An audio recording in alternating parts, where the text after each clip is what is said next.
Bonjour et bienvenue dans cette séance qui sera consacrée à l'interruption TMR0. Durant les deux dernières séances, on a vu l'interruption sur la broche RB0, l'interruption RP sur la broche RP4, RP5, RP6 et RP7. Donc dans cette séance, on va se consacrer à l'interruption TMR0. Donc, de la même façon, comme on a vu sur les deux dernières interruptions, il faut commencer par remplir le registre intcon.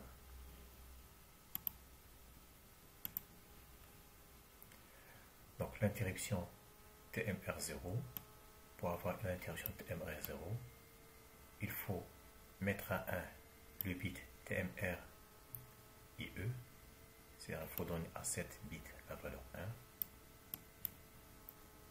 Ce bit il se trouve en série avec le bit général GIE, donc il faut donner également à ce bit la valeur 1. On n'a pas d'autre type d'interruption. Je vais remplir les autres cases par des zéros. Donc, le registre intcon va recevoir comme valeur en hexadécimal la valeur A0. Pour bénéficier de l'interruption TMR0, il faut remplir un autre registre qui s'appelle option règle. Mais avant de voir comment on remplit ces cases-là, je vous invite à voir comment le PIC, le microcontrôleur, reçoit les oscillations. Bon. Un microcontrôleur peut recevoir une oscillation de deux types. Soit à partir du quartz, un oscillateur en quartz, par exemple réglé sur 4 MHz, ou bien à partir d'un montage extérieur qu'on va brancher sur la pin RA4 Toki. Donc le microcontrôleur, j'ai dit, il peut recevoir soit des impulsions à partir d'un oscillateur à base de quartz ou bien à partir d'un montage extérieur. Donc, s'il reçoit une impulsion à partir de quartz, il sera divisé par 4 à l'intérieur et on va avoir des oscillations de 1 MHz. Dans le montage qui va suivre, on va essayer de commander le clignotement du LED. Donc, avec 1 MHz, l'être humain ne peut pas percevoir l'allumage et l'extinction du LED parce que c'est une fréquence qui est très très grande. Donc, ce qu'on va faire, c'est diviser cette fréquence par un prescalaire.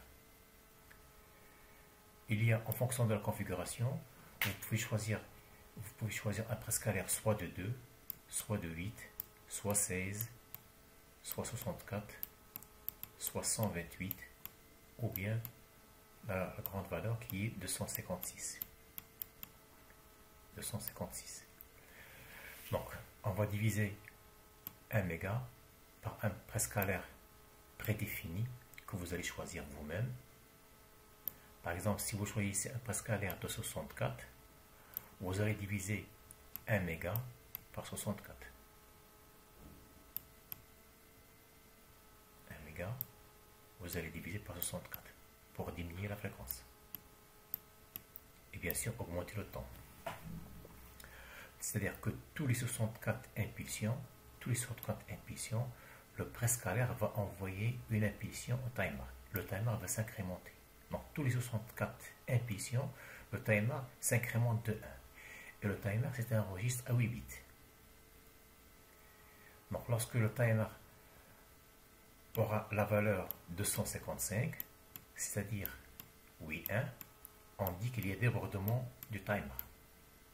Parce que vous avez 8.1, puisque c'est un registre à 8 bits, lorsqu'il aura une autre impulsion, il va passer de 255 à 8-0, c'est-à-dire 0. On indique qu'il y a débordement du timer. Lorsqu'il passe de 255 à 0, on aura débordement du timer. Et c'est à ce moment-là qu'on aura une interruption, que le système envoie une interruption pour commander que vous commandez en fonction du programme que vous avez déjà défini dans le programme général.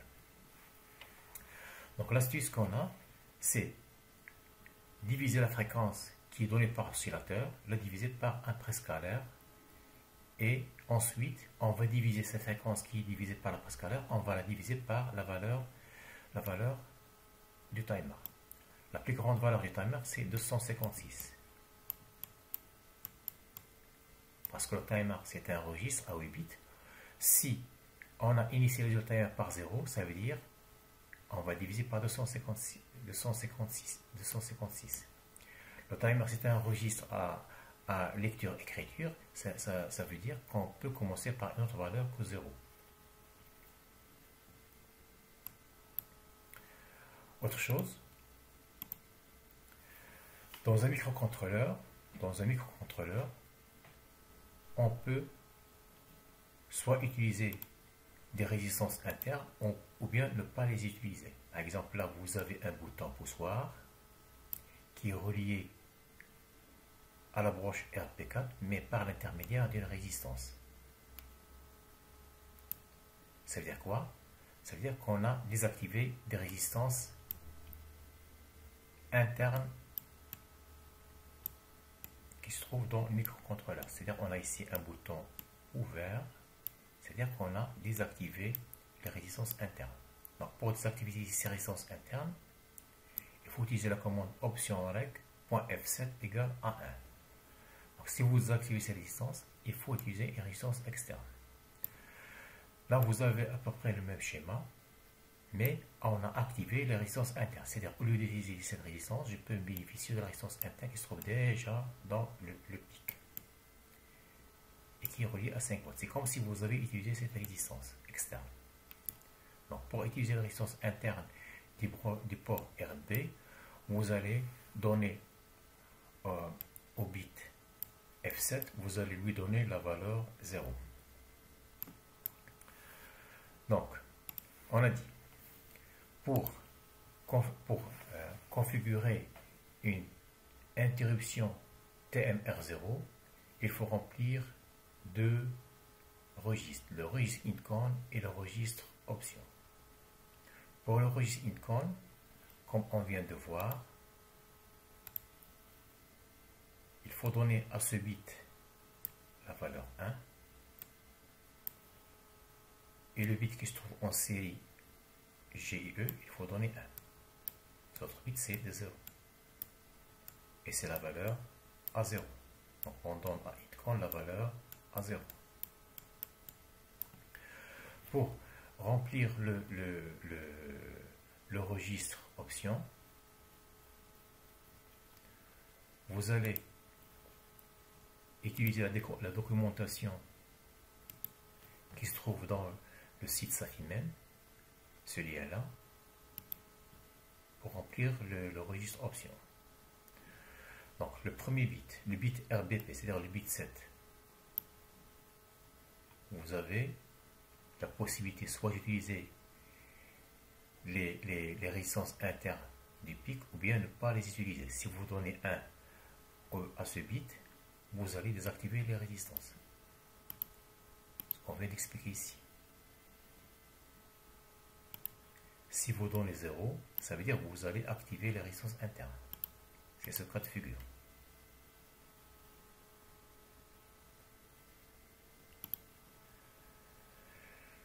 Le but suivant, c'est-à-dire est-ce que vous voulez que l'interruption sur RB0 soit sur le front montant ou bien sur le front descendant. Si vous voulez choisir un front montant pour l'interruption RB0, vous allez choisir 1, sinon vous donnez 0. Nous, pour le TP qui va suivre, on ne va pas utiliser d'interruption RB0. Le bit T0CS. Est-ce que vous utiliser une source d'oscillation externe en utilisant un montage extérieur, ou bien une oscillation à base d'oscillateur de quartz. Donc, dans ce cas de figure, dans ce schéma, on a utilisé un oscillateur de quartz. Mais vous pouvez ne pas utiliser cet oscillateur de quartz et relier la broche RA4 à un montage extérieur qui va vous fournir une oscillation extérieure. Donc nous, dans le TP, on va utiliser une oscillation à base de quartz. Le but suivant, est-ce que vous voulez que le timer, c'est-à-dire le registre timer, s'incrémente sur le front montant ou bien le front descendant? Bon, peu importe. Donc, soit que vous choisissez 1 ou bien que vous choisissez 0. C'est pas très important. Le PSA. Le PSA, c'est un bit très important. Le PSA, si vous donnez 0, vous allez choisir le timer 0. Si vous choisissez 1, vous allez choisir le watchdog qu'on va voir dans le TP, dans les vidéos qui vont suivre. Pardon. Maintenant, pour les bits PS2, PS1 et PS0. C'est ce qu'on appelle le prescaler. C'est par l'intermédiaire de PS2, PS1, PS3 que vous allez diviser la fréquence. Donc si vous donnez à ces 3 bits 00, vous allez diviser la fréquence par 2. 001, vous allez diviser la fréquence par 4. Et ainsi de suite jusqu'à 11. Si vous donnez 11, vous allez diviser la fréquence par 256. Donc, on a vu en grosso modo le rôle de chaque bit. Maintenant, on va remplir le registre option.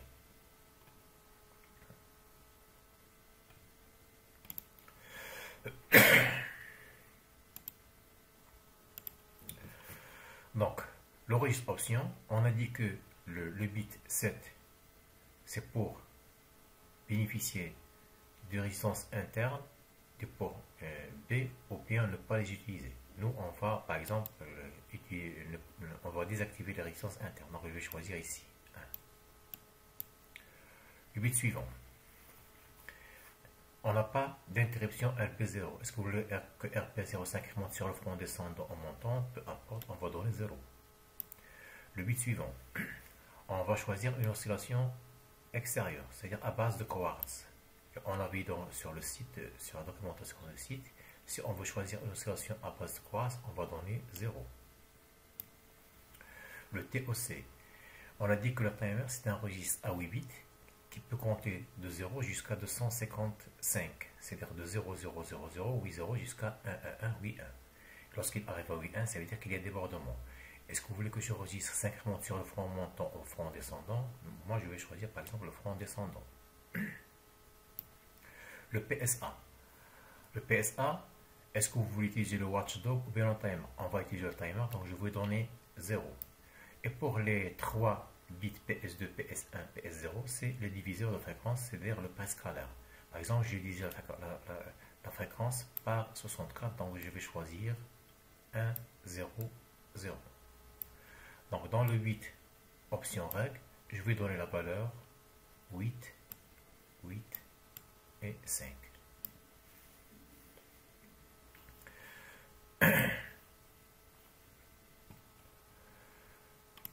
Donc, on a dit on va choisir une oscillation à base de quartz. Le quartz va fournir une oscillation de 4 mégas qui sera divisée par 4. Donc je vais obtenir 1 méga.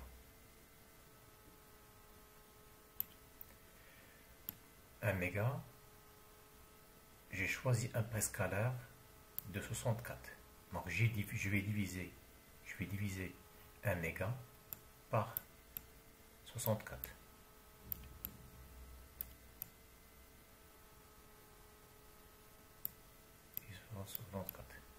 C'est-à-dire que tous les 64 impulsions, je vais envoyer une impulsion au timer pour qu'il s'incrémente de 1. Donc si l'état initial du timer était 0, donc le timer va compter de 0 jusqu'à 255, c'est-à-dire 256 états. C'est-à-dire à nouveau, je vais diviser cette valeur par 256, c'est-à-dire 1 méga. On l'a divisé par le préscalaire et je vais le diviser ensuite par le timer. Supposons maintenant que le timer, au lieu de commencer par 0, j'ai commencé par exemple par 99. L'état initial du timer, au départ, c'est 99. Donc je vais compter de 99 jusqu'à 255. Entre 99 et 255, j'ai 156 états. Donc je vais diviser par 156 états. Cette valeur va vous donner à peu près 1 sur 100. 1 sur 100 Hz. Donc à partir de 4 mégas, on a obtenu à partir de ce procédé une fréquence de 1 sur 100. Si vous voulez par exemple avoir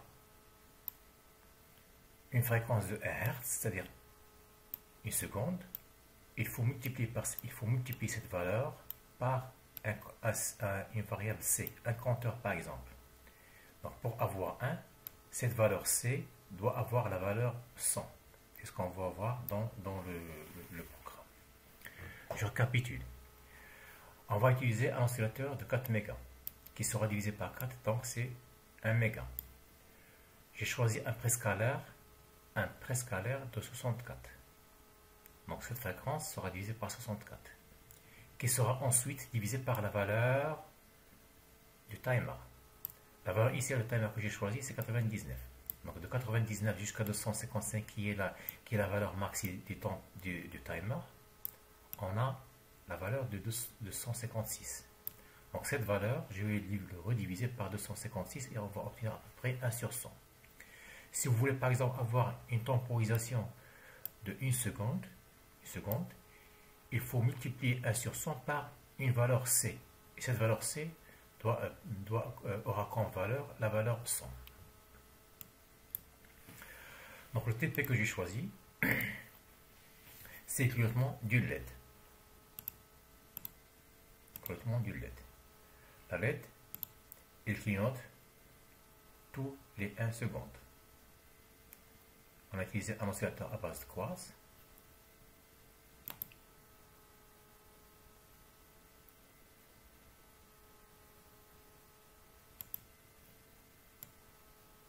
Et la LED s'allume et s'éteint tous les 1 seconde. Donc pour le programme, si vous voulez avoir le clignotement du LED, vous pouvez utiliser l'instruction delay, par exemple 1000 millisecondes, c'est-à-dire 1 seconde. Ça, c'est un programme assez simple. Vous allez déclarer le port B en sortie, entrer dans une boucle infinie. Vous allez donner au bit B01, attendre 1 seconde, donner au bit 0 la valeur 0, attendre 1 seconde, et ainsi de suite. On peut avoir le même fonctionnement, mais bénéficier de l'interruption TMR0. Pardon. Donc dans le programme principal, je vais appeler une procédure initialisation timer dans laquelle j'ai donné au registre option reg la valeur qu'on a trouvée tout à l'heure, la valeur 85. Pourquoi 85?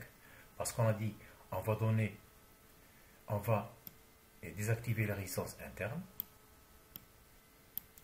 On n'a pas d'interruption sur le port l'interruption TMR0. On va utiliser une oscillation de quartz. On a une interruption sur le front descendant.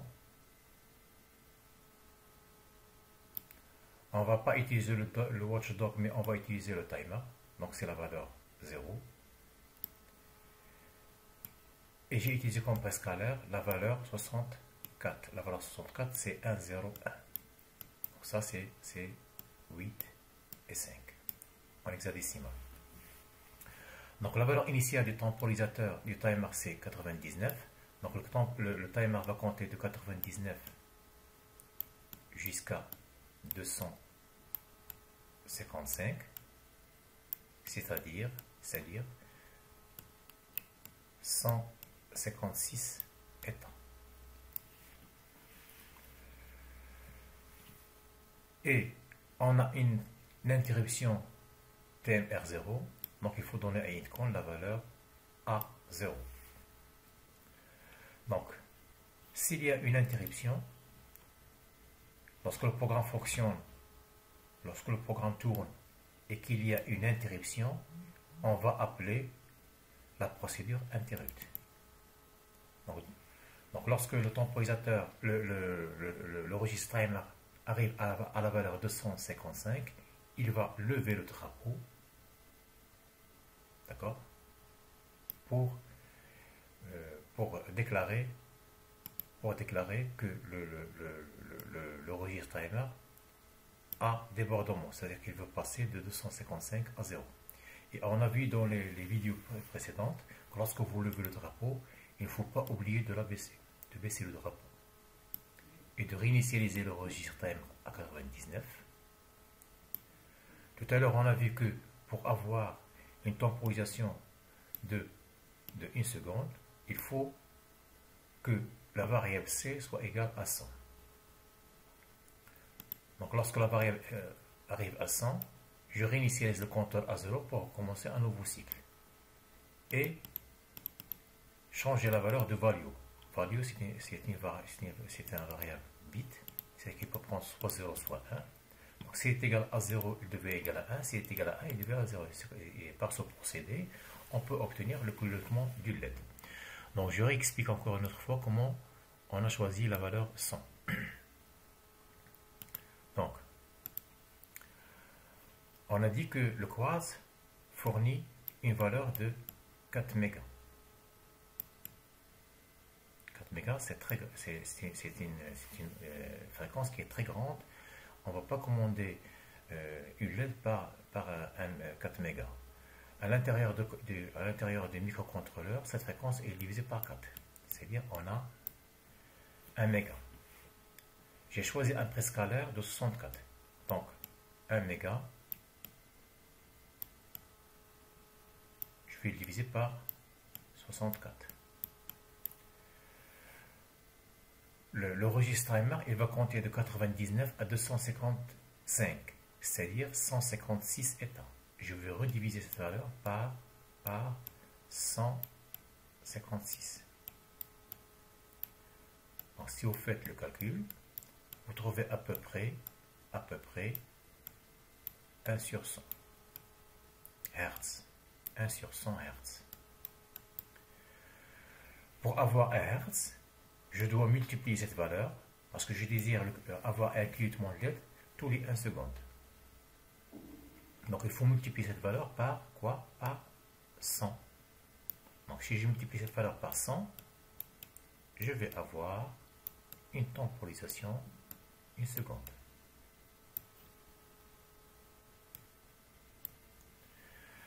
Donc je vous rappelle que ce type d'interruption, c'est une interruption interne qui provient de l'intérieur du microcontrôleur. Donc vous trouvez autre exercice sur l'interruption TMR0 sur le site Safimen, le menu